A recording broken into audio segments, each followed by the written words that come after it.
దేవుడు ఈ లోకములో మానవుని సృష్టించినప్పుడు ఒక మంచి గృహ నిర్వాహకుడిగా మనం ఉండాలని దేవుడు మనలను సృష్టించాడు.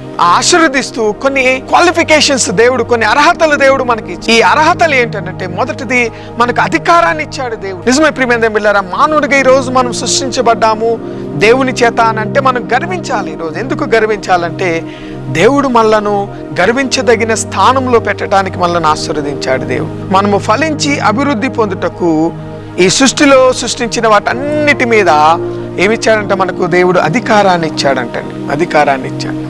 రెండవదిగా, మంచి గృహ నిర్వాహకునిగా దేవుడు మనలను సృష్టించి మనకు ఈ జీవితాన్ని దేవుడు అనుగ్రహించడం మాత్రమే కాదు, కానీ నమ్మకముగా ఉండునట్లు ఈ గృహ నిర్వాహకపు బాధ్యతను దేవుడు మనకు అనుగ్రహించాడు. నమ్మకం, ఆయన పరిశీలనలో మనము నమ్మకముగా కలిగిన వారముగా ఉన్నామా లేదా అని ఆయన పరిశీలించినప్పుడు దాంట్లో మనము నెగ్గే వారముగా ఉండాలి. ప్రియమైన దేవుని